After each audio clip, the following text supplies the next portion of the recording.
release of detainees in such circumstances. Madam President, there is an overwhelming body of evidence indicating that every one of the 45 acknowledged detainees and a large number of other detainees have been subjected to torture, degrading treatment, and other abuse by Azerbaijan. Indeed, there are numerous corroborated reports by independent organizations that the POWs and civilian detainees have been exposed to stabbings, beatings, burnings, and electric shocks. Such treatment is often accompanied by ethnic slurs and other hate speech. While Azerbaijan has sought to hide such treatment, it is readily apparent from the consistent and credible reports by POWs and civilian detainees who have been allowed to return to Armenia. Members of the court, the documentary evidence is shocking enough. But there is also, among this body of evidence, a large number of videos that we have submitted to you where the court can see with its own eyes the horrific abuse. You'll find the reference pages for those videos in your judge's folder at tab 4. These videos were posted on social media by Azerbaijani servicemen or others and were then picked up by news sources. For some of these videos, we added English subtitles so that the court may understand what is being said. I anticipate that you will find these videos deeply disturbing, not only from the atrocious acts being committed, but in the clear hatred being shown to persons of Armenian origin. Tragically, it's well known that a number of military and civilian detainees of Armenian origin have not just been inhumanely treated, they've also been executed. These executions are also evidenced by witness accounts and other information. And these executions are also evidenced by videos that we've submitted to the court. Here, too, the court will find these execution videos shocking, graphic, reprehensible, and riddled with hate speech. And sadly, even in death, the abuse continues, as there are also numerous videos of the bodies of deceased Armenian soldiers being mutilated by Azerbaijani soldiers, done in conjunction with hateful slurs against the Armenian people. We urge you to review these videos as you consider the fate of the 45 acknowledged detainees and of those detainees who have not been acknowledged.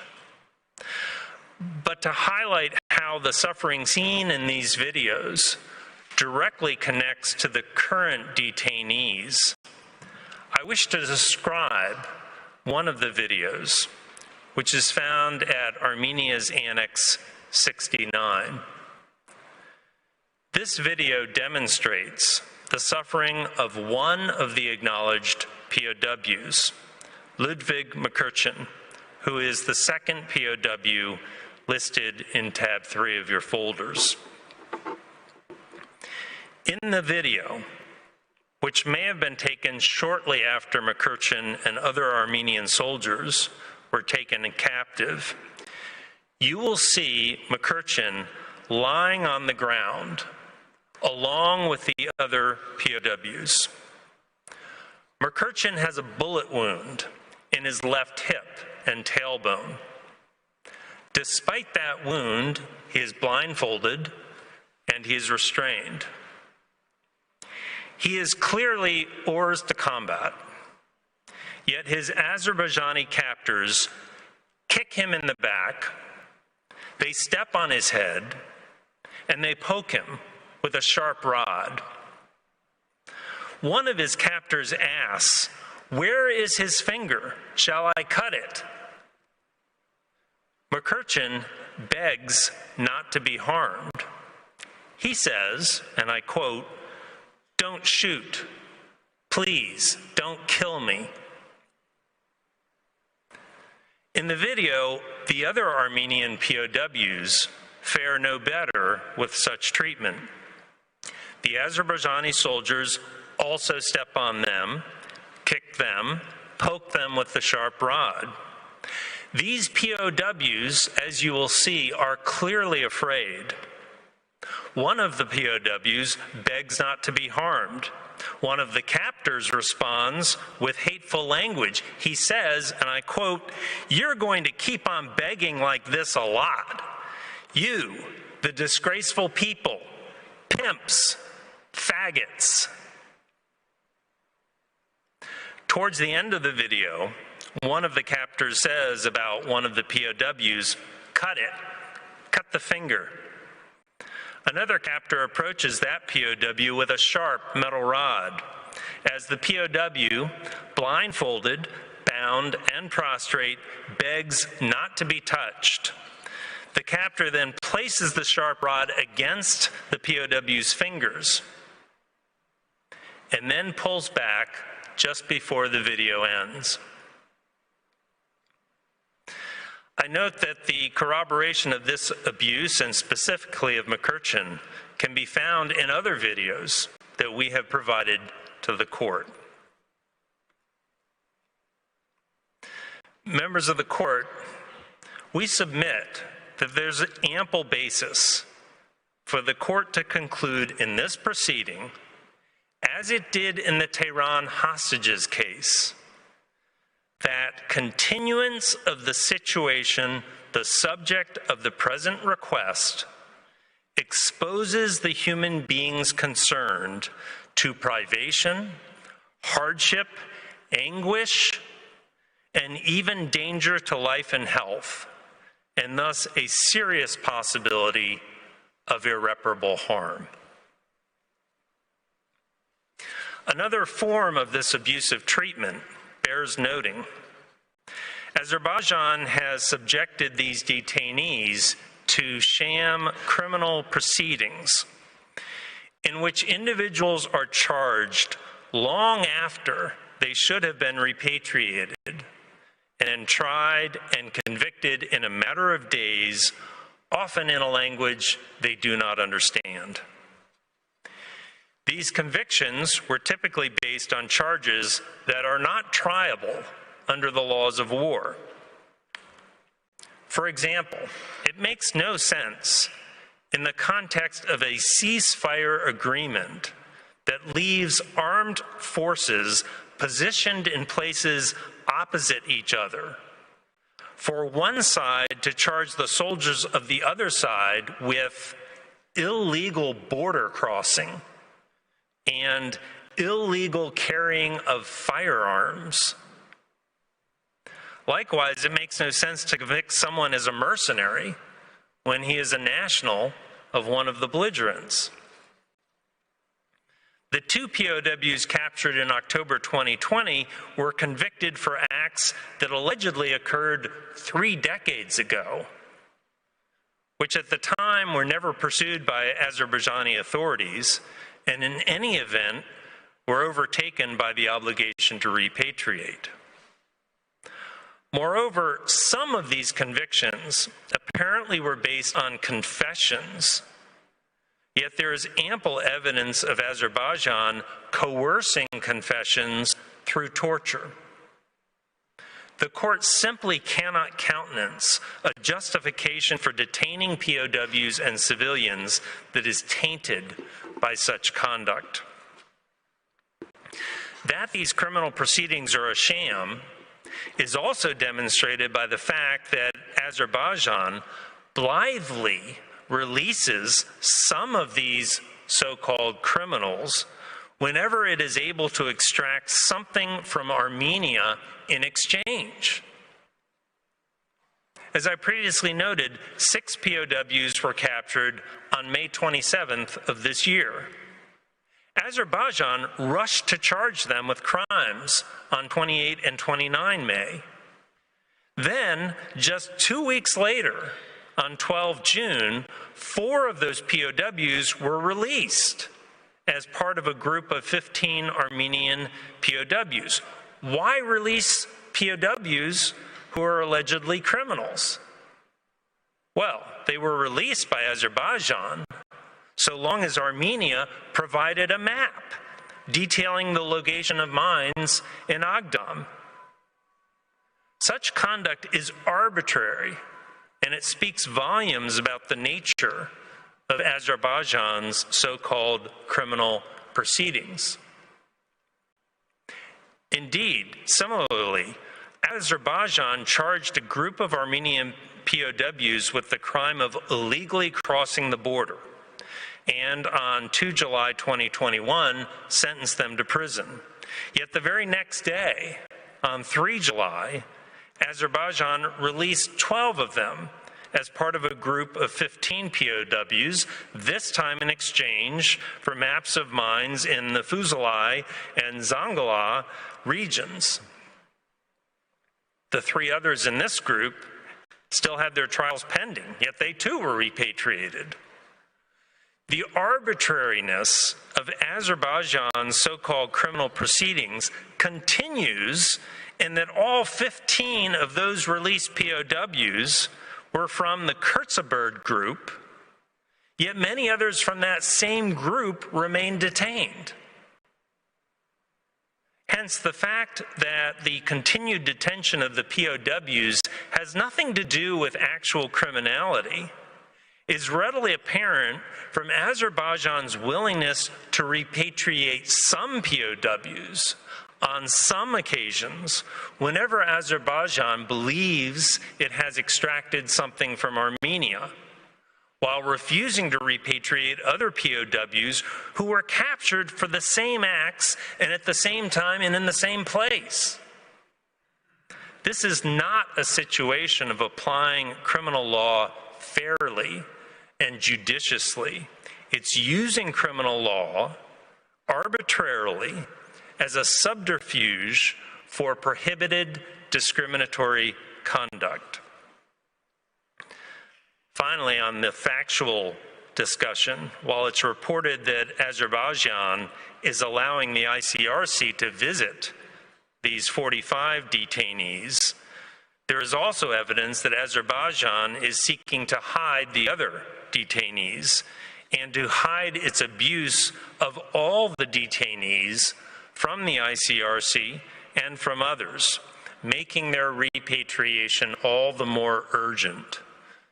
For example, the rapporteur for the Parliamentary Assembly of the Council of Europe was repeatedly denied permission to visit these detainees. I turn now to the plausibility of the rights at issue. Azerbaijan has an obligation to repatriate the POWs.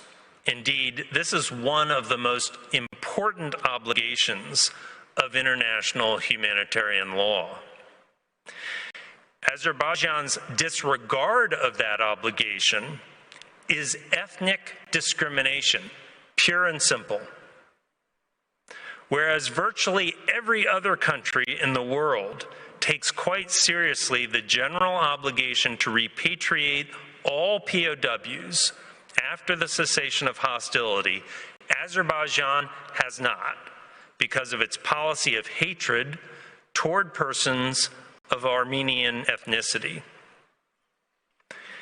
As was apparent from the presentation of Mr. Salonides, persons of Armenian ethnicity are viewed by the Azerbaijan government as subhuman, as meriting as meriting a disgraceful and demeaning trophy park, but as not meriting the fundamental right of repatriation.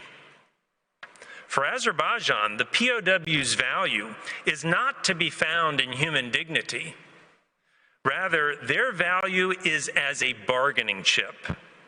They are pawns for Azerbaijan to advance its political interests, an especially pernicious exercise of ethnic discrimination. Article 1, paragraph 1 of the CERD defines racial discrimination in broad terms to include any distinction, exclusion, restriction, or preference based on race, color, descent, or national ethnic origin. Thus, restrictions based on ethnic origin are a form of racial discrimination. Article 2 then obligates states parties not to engage in any act or practice of racial discrimination against persons or groups of persons. Article 5 furthers the fundamental obligations set out in Article 2 by making clear that, and I quote, states parties undertake to prohibit and eliminate racial discrimination in all its forms and to guarantee the right to everyone without distinction as to ethnic origin to equality before the law. Equality before the law. Moreover, Article 5, subparagraph D2 specifically protects the right to leave any country and to return to one's country. We submit that it is much more than just plausible that these rights under the CERD are being denied to the POWs. The government of Azerbaijan has directly ordered their continued detention. There's no issue of private action here.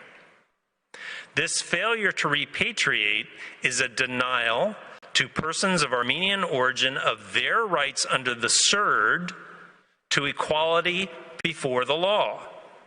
In this instance, before or under international humanitarian law.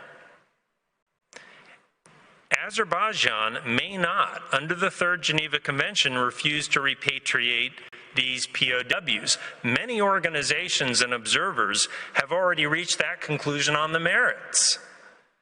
Indeed, the Third Geneva Convention itself prohibits racial discrimination against POWs.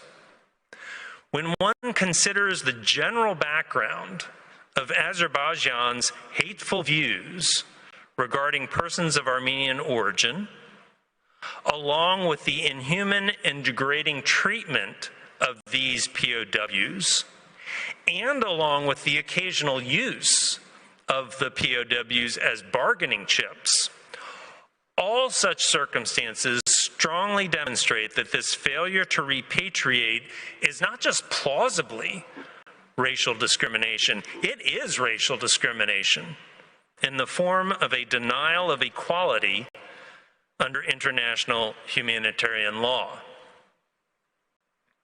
Now, you may hear from Azerbaijan this afternoon that all these POWs are criminals and that their detention has nothing to do with ethnic discrimination. Yet all the evidence points towards ethnic discrimination, and no one is accepting Azerbaijan's claim of criminality. UN human rights experts don't accept it.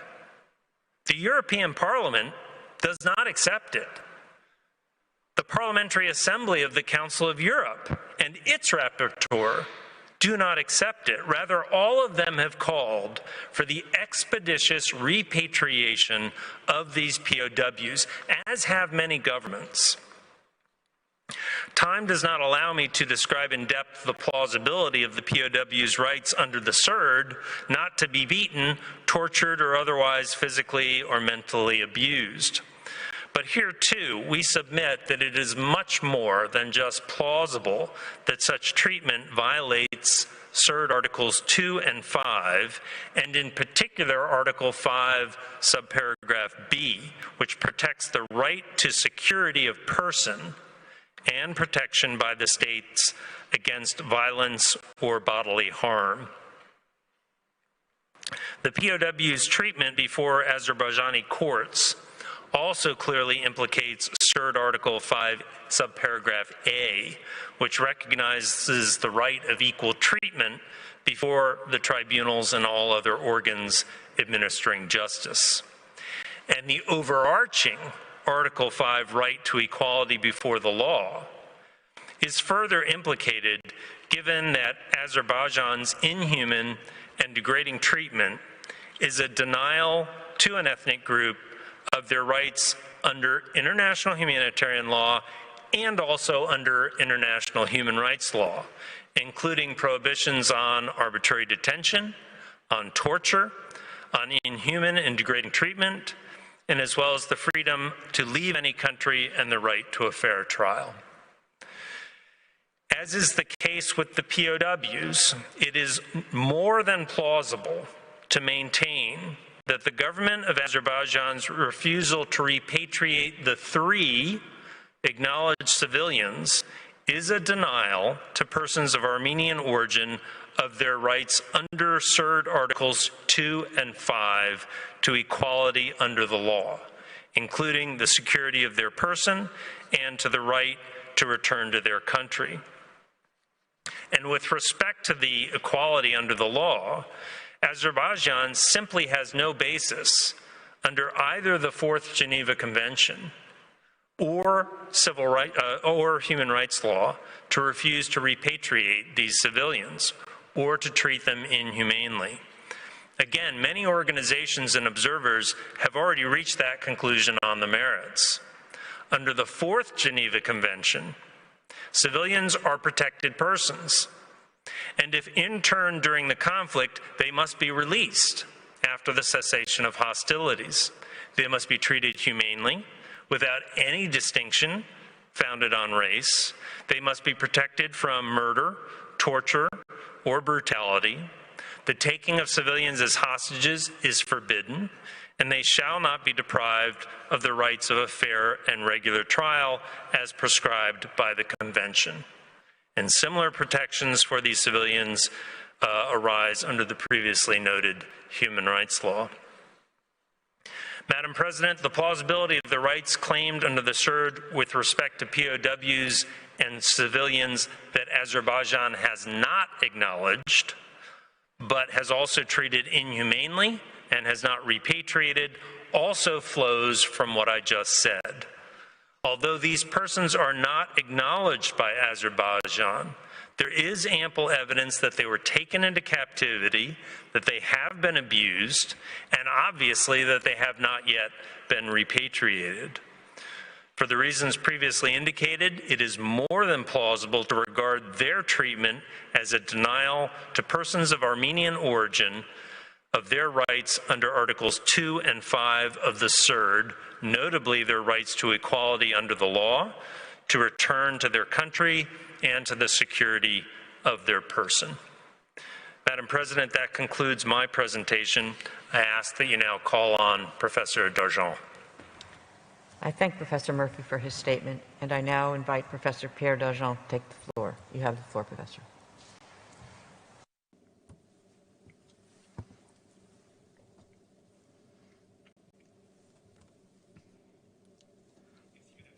Thank you, Madam President. Madam President, distinguished members of the Court, it's always an honor to speak before you, and a particular honor to do so today in the present circumstances to support Armenia. My presentation will be devoted to the necessity to protect the right of Armenia and Armenians to enjoy, without prohibited discrimination, their cultural and religious heritage. Article 2 of the Convention on the Elimination of all forms of racial discrimination obliges the states parties to recall, and I quote, to engage in no act or practice of racial discrimination. Furthermore, Article 5 of the Convention imposes that one ensure without prohibited discrimination the enjoyment of the rights stated under it. Amongst those rights is the right to freedom of religion and, I quote, also the right to equal participation in cultural activities. It cannot be denied that the right to freedom of religion includes the right to practice one's religion in habitual places of worship and thus the right to see these places respected and preserved. Likewise, the right to participate in cultural activities implies that the heritage serving the purposes of such activities be respected and preserved. And furthermore, of course, many places of worship are part of the cultural heritage. Thus, the religious and cultural heritage is likely to be protected under the Convention when it is established that it is attacked for a ground forbidden by it. The rights that Armenia asks you to protect in matters cultural, not only are they plausible ratione materia in the light of the Convention, but also, and I will come to this, with regards to the facts.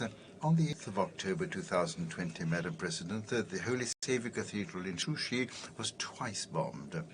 The first attack took place around 12 o'clock, the second around 5 p.m., whereas there was no combat or other bombardments around that place on that day. These are well-documented facts, and following an inquiry undertaken in situ, Human Rights Watch concluded that the cathedral had indeed been intentionally bombed by two well-targeted volleys, and everything could lead one to think that these attacks were perpetrated by Azerbaijan that was besieging the city. To date, the defendant has not adduced any other credible explanation about these acts. The Cathedral of Shuchi was coldly and deliberately pounded twice on the same day, so that the deadly message thus sent be perfectly clear. The Armenians do not have any place in Nagorno-Karabakh and will never be in security there, not even in their most sacred spaces. The bombing of the cathedral in reality was just a warlike prelude of a policy that was to manifest itself immediately after the ceasefire and extend till today. Madam President, evidence of cultural destruction that I shall adduce are numerous indeed. Armenia's application with regards to this contains many references to available documents on the internet. Some have been reproduced in our annexes. With the corroboration of photos or videos, this evidence appeared in the media and social networks. Tallying with each other, this evidence was collected and checked by satellite images through Caucasus Heritage Watch, a research initiative undertaken by archaeologists from the universities of Cornell and Purdue in the United States.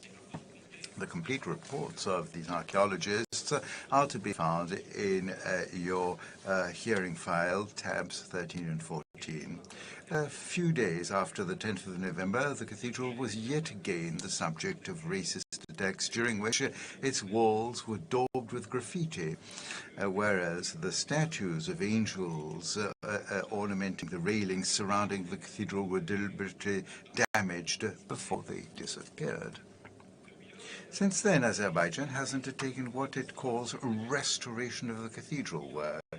It removed the spire on top of the choir tower so as to return it to its original architectural so-called style and to return to the historical image of the town. But let's look at this more closely. Built between 1868 and 1887, when the region was part of the Russian Empire, here is the cathedral now on screen as it originally appeared, with its spire before the anti-Armenian pogroms of March 1920. Following the ethnic recomposition of the city caused through these dramatic events. The spire of the cathedral was removed and the religious building ceased to be maintained during the Soviet period. The cathedral resumed its original aspect in 1998 before it was bombed on the 8th of October 2020. Since then, Azerbaijan claims that restoring the cathedral could be done by removing its spire. Distinguished members of the court, in decapitating Sushi Cathedral, Azerbaijan intends to make invisible as from Stepanakert and reestablish the situation in which it was abandoned following the pogroms of 1920. And thus, indirectly, it recalls this memory. Claiming to reestablish the historical image of the city, Azerbaijan indeed reveals its policy of racial discrimination after having voluntarily destroyed the cultural heritage, the Armenian cultural heritage, by bombing it. Azerbaijan is altering, modifying what remains of it in order to diminish its presence. Through a letter of last Friday, transmitted less than 2 days ago, the Azerbaijan Vice Minister of Culture affirms that the work of restoration was undertaken in consultation with international experts. However, this internal letter in the government of the defendant doesn't prove anything unless it be its depravity.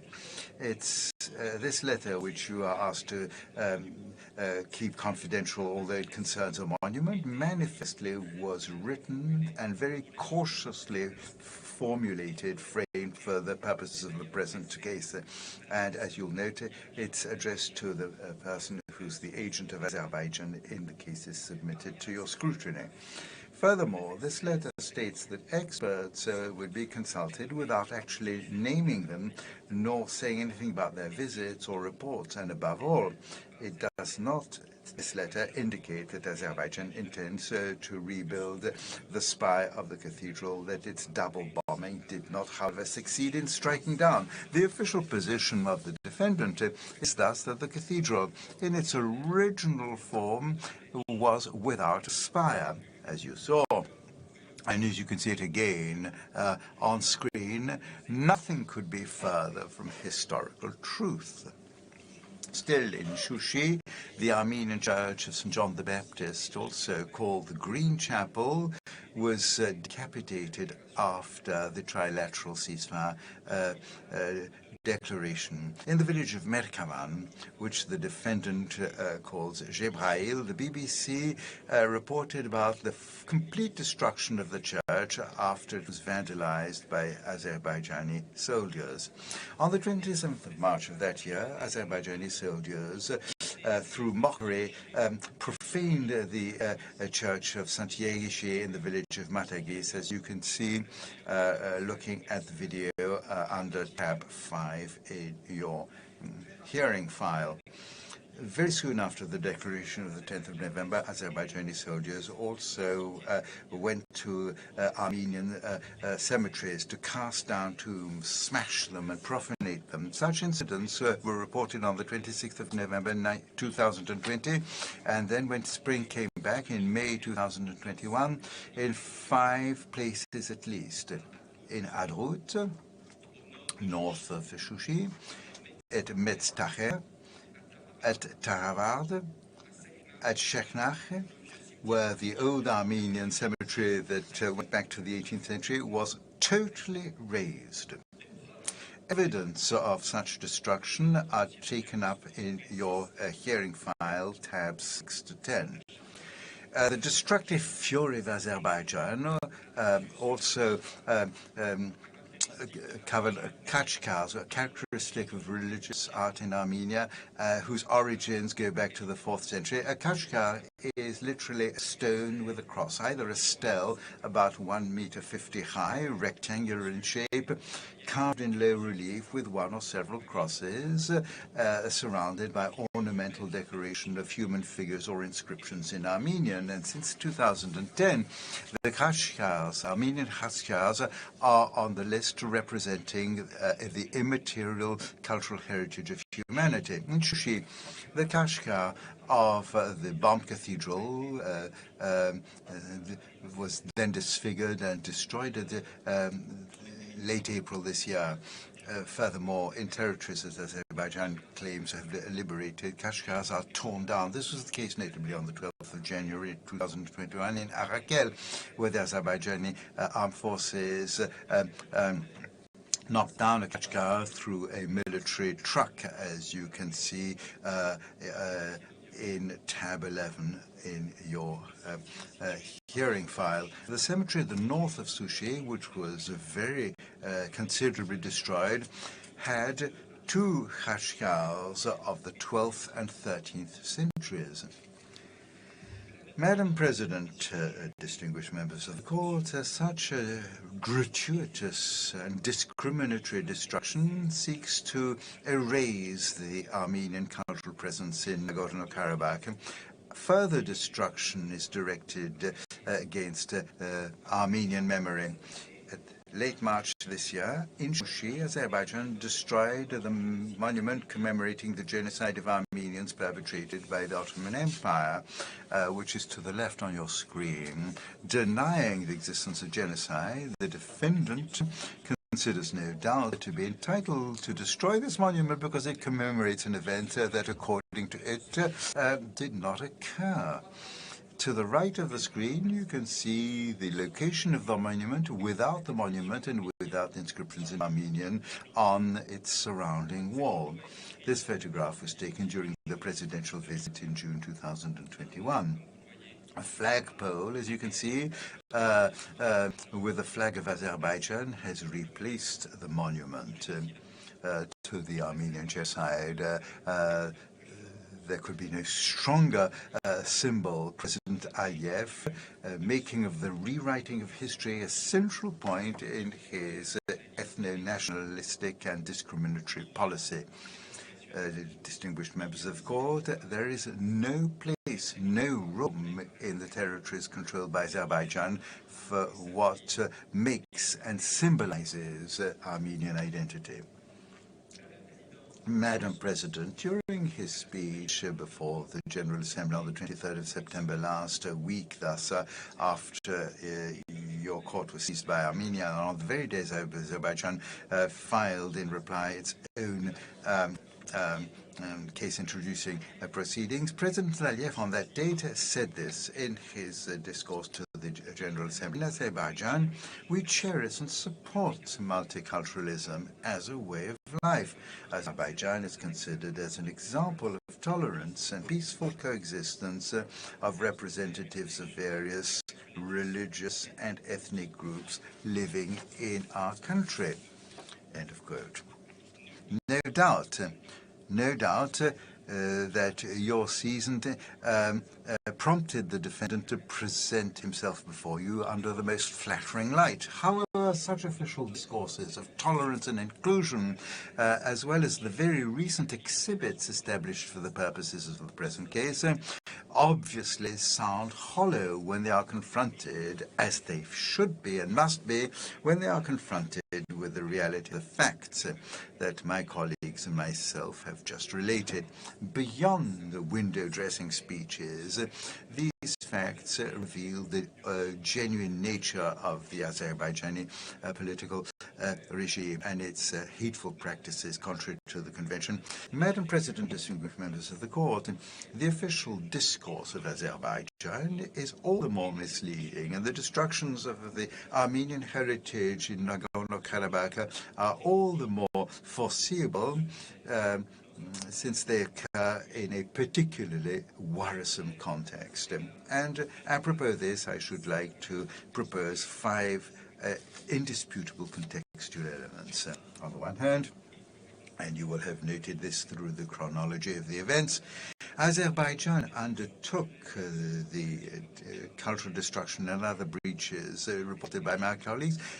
At the time, it was engaged in negotiations started by Armenia, pursuant to Article 22 of the Convention. Baku many a time declared to undertake these negotiations in good faith, though all the while accusing Armenia of not doing so. The duplicity of the defendant will not have escaped your attention. Furthermore, another flagrant case of duplicity, the official discourse of the defendant destined to chancelleries is very different from that aimed at its national public opinion. As Mr. Salonidis recalled, 4 days hardly after his speech before the General Assembly, President Aliyev addressed himself to his people by stoking anti-Armenian hatred, using very discriminatory and shocking terms. Furthermore, a third contextual element which is particularly worrisome, the destructions and profanations in Nagorno-Karabakh were and are still perpetrated in camera. UNESCO has still not been able to access the Armenian cultural sites, whereas the Deputy Director General of the organization on the 21st of December declared in 2020 only the response of Azerbaijan is still awaited for UNESCO to proceed with the sending of a mission to the field, end of quote. On the occasion of his New Year's message, in other words, 10 days after the solemn appeal of UNESCO, President Aliyev accused the international organization of lying and practicing a policy of double standards. And we know, too, since less than 2 days, we know that in August this year, Azerbaijan set aside a visit of UNESCO once again, because notably its terms of reference mention Nagorno-Karabakh, an appellation which is henceforth rejected by the defendant, whereas the trilateral declaration of the 10th of November, which is binding upon it, uses that expression no less than 5 times in 9 paragraphs. So then, distinguished members of the court, that is the state of mind in which the defendants tackle the question of preservation of cultural heritage. It uses this to push its political agenda and force the hand of the international organization. And then the fourth element, contextual element that need be recalled, is due to the fact that Azerbaijan, alas, is accustomed with cultural destruction when it's a matter of attacking the Armenian historical heritage in the Autonomous Republic of Nakhichevan, located in the southwest of Armenia. Azerbaijan has committed innumerable cultural destructions since its independence, especially in 2005. Baku raised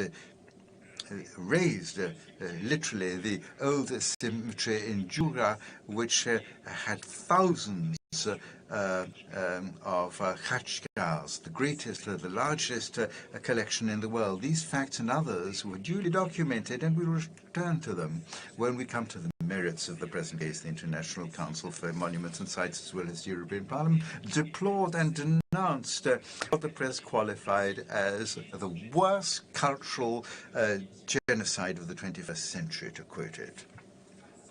Now, when faced with legitimate such condemnation, the reply of the authorities in Baku was to attempt to change reality.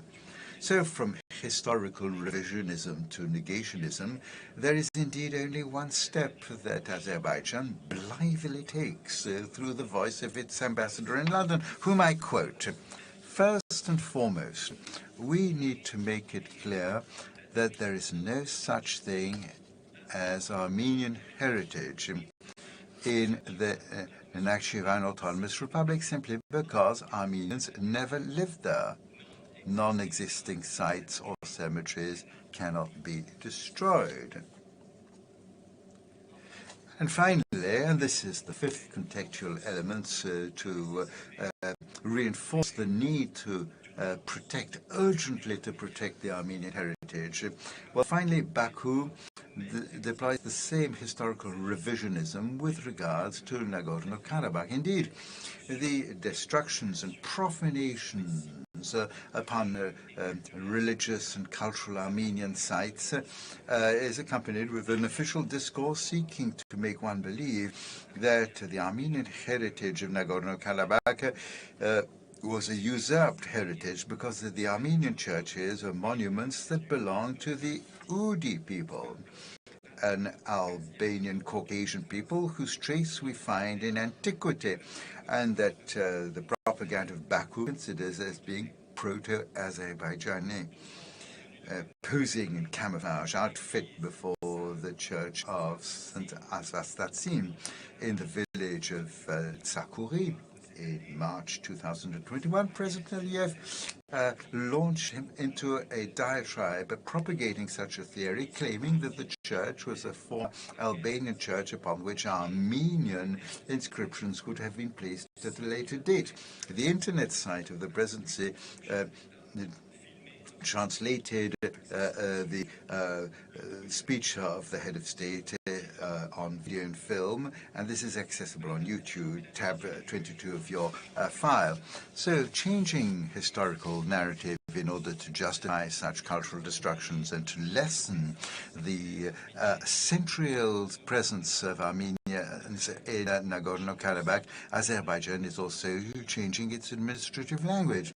Referring to two of its recent decrees, President Aliyev declared during his speech of the 23rd of September last before the General Assembly, he stated that, and I quote, "There is no administrative territorial unit called Nagorno-Karabakh in Azerbaijan." Distinguished members of the court, what this apparently anodyne change, since it's a bureaucratic change, and what it conceals is basically the discriminatory, destructive and revisionist attitude of Baku with regards to authentic testimony of centuries-old Armenian presence in the territories under its control, that is to say, Armenian churches, Armenian cemeteries, kashgars, and all monuments recalling such a presence. The conduct of Azerbaijan is manifestly contrary to Articles 2 and 5 of the Convention, because it is clear that the sole and unique reason for which Azerbaijan is striving as it does with regards to Armenian cultural heritage is precisely because it is Armenian. Distinguished members of the court, I would like to thank you for your kind attention. May I ask you, Madam President, to call upon Mr. Larry Martin to the bar. I thank Professor Darjan for his statement, and I now invite Mr. Larry Martin to take the floor. You have the floor, Mr. Martin.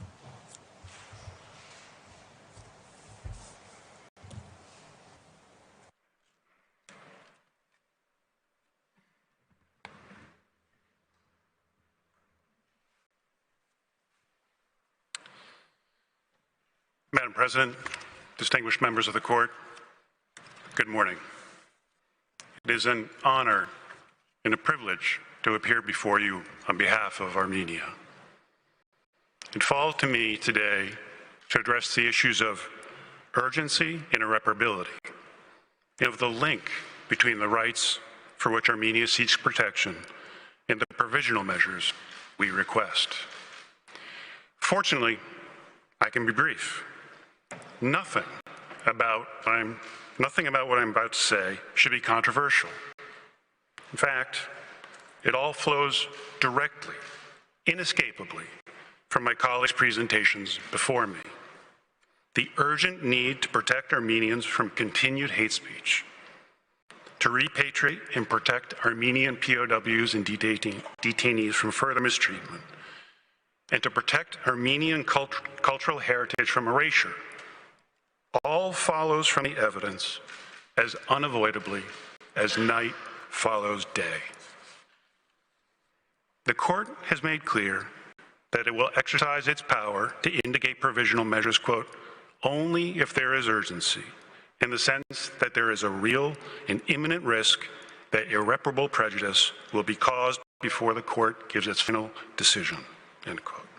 That condition is met, when the acts susceptible of causing irreparable prejudice can occur at any moment before the court makes a final decision on the case. To be sure, not just any irreparable prejudice counts. What matters is that, quote, irreparable prejudice could be caused to the rights which are the subject of judicial proceedings, or the alleged disregard of such rights may entail irreparable consequences. At this preliminary stage of proceedings, the court is not required to, quote, make definitive findings of fact, or determine that cert has, in fact, been violated. To the contrary, the court need only determine that it is, quote, not inconceivable that a violation might occur, or that information before the court, quote, does not exclude the possibility that irreparable harm might be caused. All of these elements are plainly present here. On the issue of hate speech, as Dr. Salaniadis showed, Armenians have the right under CERD to be free of racial discrimination by Azerbaijan in all its forms, including racist hate speech. CERD specifically requires Azerbaijan, quote, not to permit public authorities or public institutions, national or local, to promote or incite racial discrimination. Yet, even so, President Aliyev, who inherited the job from his father and has held the highest office in the land for 18 years, continues to spew racist hatred to this day. As recently as last month, he said Armenians have, quote, a mental illness, and called them worse than animals and a, quote, depraved tribe. How does such hate speech threaten irreparable harm? Simple.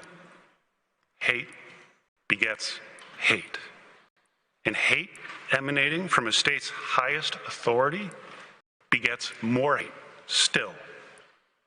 Dr. Salaniadis recalled that the CERD committee has observed that, quote, racist expressions emanating from public authorities or institutions are of particular concern, especially statements attributed to high-ranking officials.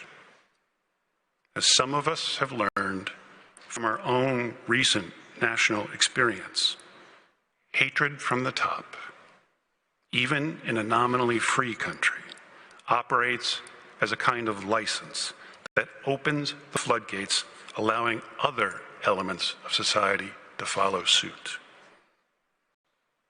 The obsessive and continuing expressions of hatred for Armenians coming from President Aliyev and other senior government officials thus constitute a disregard for the rights of Armenians that may easily entail irreparable consequences. They fan the flames of open racism that immediately imperil the rights of all Armenians, including those living in Nagorno-Karabakh and those still held in captivity. Indeed, such speech places them in even greater physical jeopardy than they already are. By actively fomenting an atmosphere of hate, President Aliyev and other senior government officials are making their physical and mental abuse even more likely. The ghoulish military trophies park is a perfect demonstration of the point. Open 6 days a week to anyone over the age of 6. The displays at the park teach Azeris young and old that it is not only permissible, but actually desirable to mock, degrade, and abuse Armenians. The park serves as an obvious signal that such mistreatment is condoned at the highest levels. Does anyone really think that the Azerbaijani soldiers responsible for guarding Armenian POWs and civilian detainees will miss the message? In short, the park badly exacerbates the already real and present threat to the detainees. Late Tuesday, less than 48 hours ago, Azerbaijan submitted an unsworn and strangely confidential document stating that the mannequins had allegedly been removed from the park, albeit 2 weeks after Armenia filed its request. And last night, it submitted yet another unsworn, confidential document claiming that the bullet-torn helmets had also been removed another week after that. Even accepting this extraordinarily belated evidence is properly before court and can be credited, which we do not accept. None of it affects the urgency of the need to order the park closed. In the first place, some images of the mannequins from President Aliyev's visit remain on the park's website, as you can see now.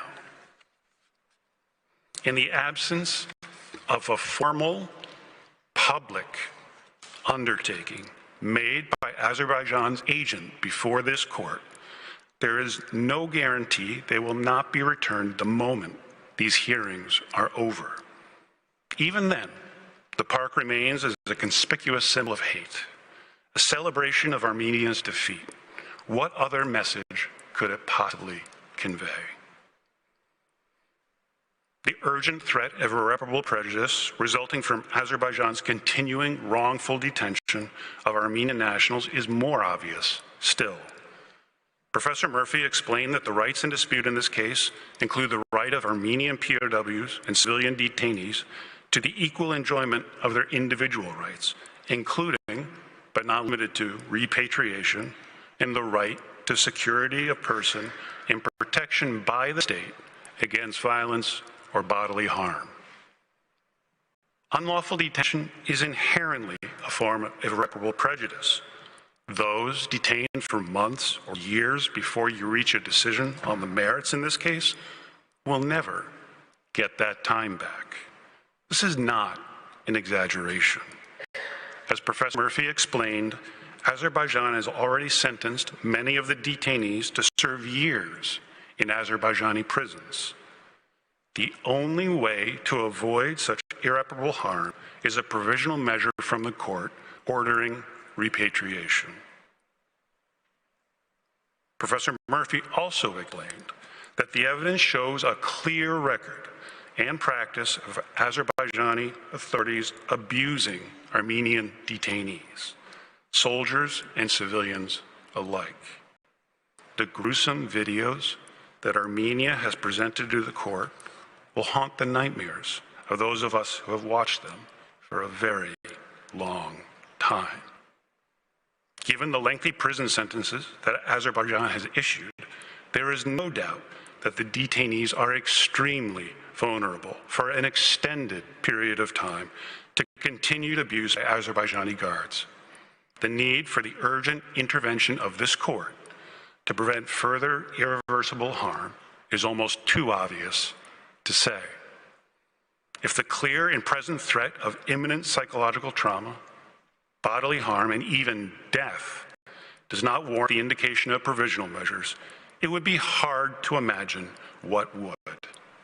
Indeed, the court has repeatedly found the requirements of urgency and irreparability met in situations where there were serious threats to human life and safety. In Georgia v. Russia, the court indicated provisional measures where, quote, violations of the right to security of persons and the right to protection by the state against violence or bodily harm could, quote, involve potential loss of life and bodily injury. Also relevant was the fact that the circumstances were, as they are here, quote, unstable and could rapidly change due to ongoing tension in the absence of an overall settlement to the conflict. And of course, in the hostages case, the court ordered the, quote, immediate release without any exception of all persons of United States nationality who had been held hostage. It did so in light of, quote, the privation, hardship, anguish, and even danger to life and health to which they were exposed. These are just examples, but they are enough to show that the court has long recognized that protecting individuals from harm is the quintessential circumstance warranting the indication of provisional measures. Armenia respectfully suggests that the court should do exactly that here to protect the remaining detainees in Azerbaijani custody. The urgent need for interim measures to protect Armenian cultural heritage is equally clear. Professor Darjan showed that Armenia's rights in dispute include the right to access and enjoy cultural heritage. That right includes the right to have that heritage protected, not destroyed, vandalized, or have its character altered. Yet, as Professor Darjan also showed, that is exactly what Azerbaijan is doing in conducting an ongoing campaign to erase the evidence of Armenia's presence from its territory. Just by way of example, revolting as it is, satellite photos make clear that between 12 April and 18 June 2021, a historic Armenian cemetery in the village of Sekhah was razed to make way for the construction of a road. Azerbaijan is literally paving over Armenian history. The risk here is real and ongoing for the reasons Professor Darjan explained. But the extent of the risk also cannot be understood without some mention of the historical context. As set out in our application and request for provisional measures, the relationship between Armenia and Azerbaijan has long been complicated, to say the least.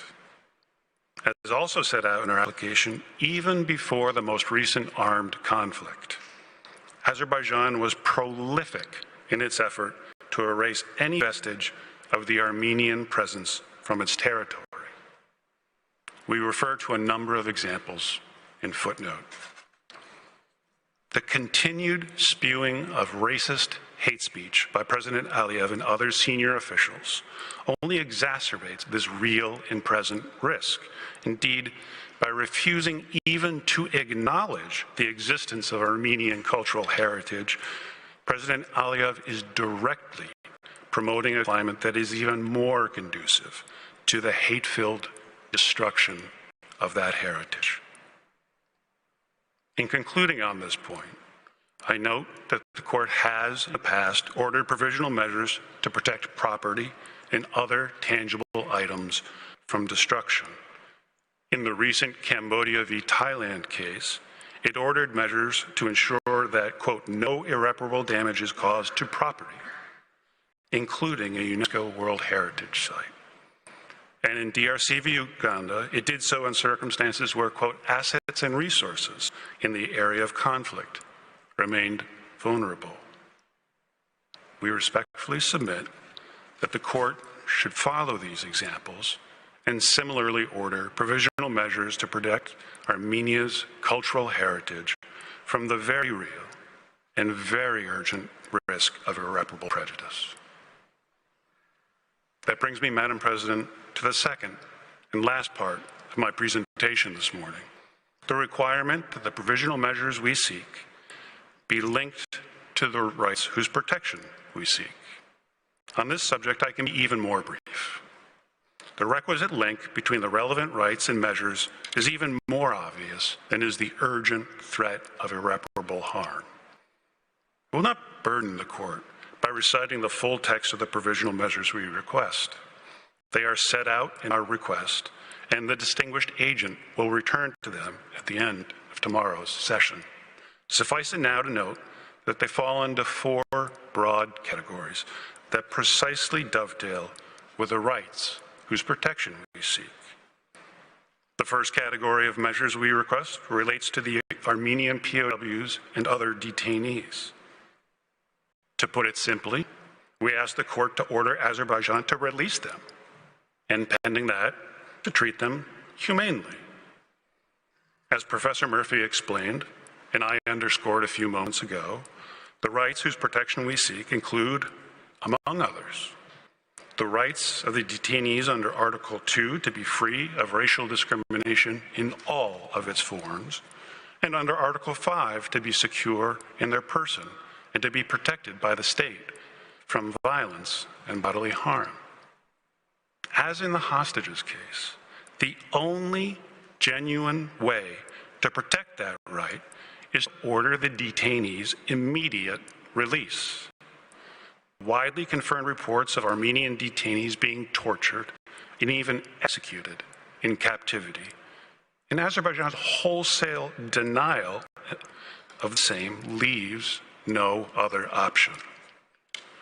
Requesting that they be treated humanely in the interim is asking nothing more than that the rights in dispute be respected.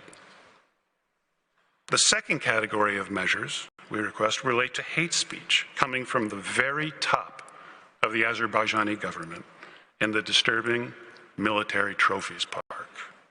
In short, we ask the court order that the hate speech be stopped and the park closed. Those measures are directly linked to Armenia's rights under Articles 2, 4, and 7 of CERD. The third category of measures relates to the protection of cultural heritage. We ask that the court order Azerbaijan to protect Armenians' right under Article 5 to equal participation in cultural activities, including the right of access to and enjoyment of their cultural heritage, and to take measures to stop its destruction, vandalization, and alteration. The connection between those requests and the rights to enjoy one's cultural heritage, as outlined by Professor Darjan, is, again, almost too obvious to state. The fourth category of measures we request is more general. We ask that the court order Azerbaijan, 1, to take measures to protect relevant evidence, 2, take no action that will aggravate or extend this dispute, and 3, submit regular reports on the steps it has taken to comply with the court's ultimate order. The first of these, the order to preserve evidence, is linked to the rights whose protection is sought in the sense that it is necessary to ensure that Armenia has a full and fair opportunity to present its case that Azerbaijan has violated those very rights. Without it, there is a genuine risk that Armenia's ability to vindicate those rights will be compromised. All the more since Azerbaijan has control of most of the first-hand evidence. The second and third of these general requests are largely de rigueur in circumstances like these. In order not to aggravate or extend the dispute is entirely customary. And in order for regular reporting is essential to ensure that Azerbaijan is genuinely implementing the court's order and respecting the rights of Armenians that are the subject of that order and our request. Madam President, for all these reasons, there is a very urgent risk of irreparable prejudice warranting the court's exercise of its extraordinary power to indicate provisional measures.